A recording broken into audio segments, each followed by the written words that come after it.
ابن زیاد کی موت۔ ابن زیاد اپنا خونی کھیل کھیل کر اور چمنستان فاطمہ کی ہری بھری شاخوں کو کاٹ کر اور اس کے مہکتے ہوئے پھولوں کو توڑ کر اور پھر یزید سے موصل کی حکومت اس ظلم و ستم کے بدلے انعام میں حاصل کر کے ہر طرح سے بے خوف ہو کر بیٹھ گیا تھا،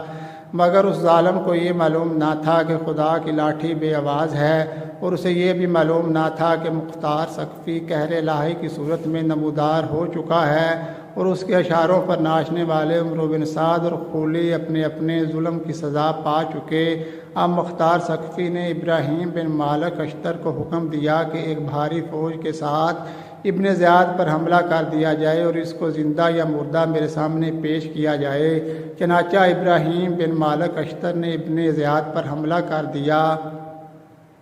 اور اگرچہ ان کے پاس سامان حرب بھی کم تھا اور فوج بھی تھوڑی تھی، مگر چونکہ قدرت ان کے ساتھ تھی اور منشاء قدرت یہی تھا کہ قاتلان حسین کو ان کے ظلم و ستم کی پوری سزا ملے، اس لیے ابن زیاد کافی فوج اور ساز و سامان کے باوجود بھی مقابلہ نہ کر سکا اور صلح کے متواتر کئی پیغام بھیجے، مگر اس کی کوئی چال بھی کامیاب نہ ہو سکی، تو خود میدان میں آیا اور ابراہیم کے ہاتھوں قتل ہو گیا، اور پھر اس کا سر بھی نیزے پر چڑھا کر کوفہ میں مختار ثقفی کے سامنے لایا گیا۔ یزید کے ان فوجی افسروں کو ختم کرنے کے بعد مختار نے حکم دیا کہ اب ہر وہ شخص جو کربلا میں عمرو بن سعد کے ساتھ تھا